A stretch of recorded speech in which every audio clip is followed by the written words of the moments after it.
সবাইদেরকে নমস্কার। আপনারা সবাই কেমন আছেন? আশা করি সবাই ভালো আছেন।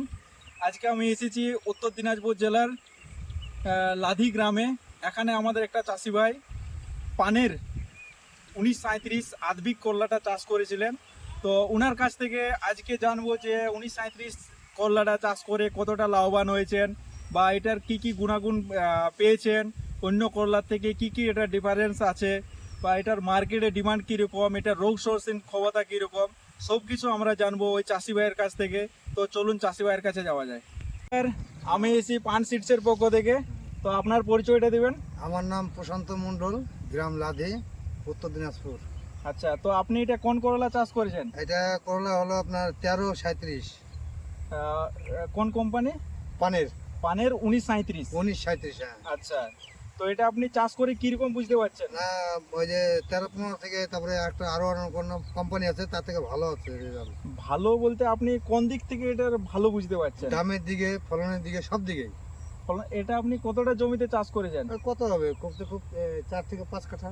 আচ্ছা, তো এটা তো মার্কেটে নিয়ে যান, এটার ডিমান্ড কিরকম থাকে? এটা সবসময় বাজার থেকে 5 টাকা বেশি। তো এটা কি কারণে বেশি থাকে? ওই কাটাগুলো যে আছে না করলার, এই কাটাটা সরু কাটা। আচ্ছা আর সবগুলো কাটা যে সরু না, মানে চ্যাপ্টা ধরনের কাটা, ওই জন্য এটার দাম বেশি। আচ্ছা, এখানে তো আরো অনেক করলায় চাষ হয়, তো হ্যাঁ। মার্কেটে কোন করলাটা সব থেকে বেশি ডিমান্ড থাকে? ডিমে থাকে পানের, এই যে পানের করলাটা পানের 1937। 1937। তো এর আগে আপনি এটা চাষ করেছিলেন? না, এবার প্রথম। এবারে প্রথম হ্যাঁ। চাষ করে কিরকম বুঝতে পারছেন? এবার এই গেল বছর যে লাগাইছিলাম 13-15, তার থেকে লাভবান বেশি আছে। আচ্ছা, লাভবান বেশি হয়েছে। হ্যাঁ। আচ্ছা, তো বাকিগুলো তো 1 মাসে বেশি থাকে না, আর এটা মনে হয় আমার 3 মাস হয়ে গেল। আচ্ছা, এটা আপনি 3 মাস ধরে ফল ছিঁড়ছেন? হ্যাঁ। আচ্ছা, তো এটা যদি আমাদের আরো চাষি ভাই আছে, তো তারা যদি এটা চাষ করে, তো তারা লাভবান হতে পারবে? হ্যাঁ, লাভবান হতে পারবো না কেন? আমি যখন লাভবান হয়েছি তো ওরাও লাভবান হতে পারবে। আচ্ছা, এটা আপনি চাষ করে সন্তুষ্ট? হ্যাঁ। আর এটার আপনার বাকি যে করলা থাকে তার থেকে এটার কালারটা কিরকম? ভালো? কালারও ভালো, আপনার বললাম কি, কালার ভালো, সব দিকে ভালো। এই যে কাটাগুলো আছে, কাটাগুলো শুরু, আর সবগুলো কাটা শুরু না।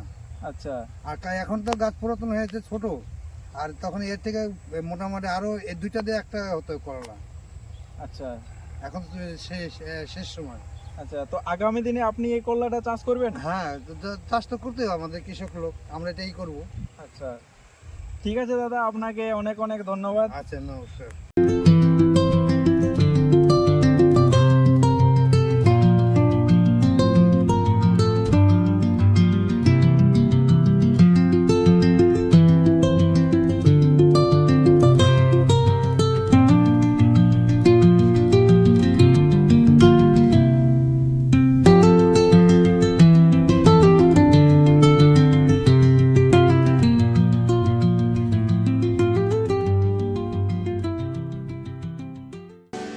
কৃষক বন্ধুরা, ভালো ফলনের জন্য আজই যোগাযোগ করুন।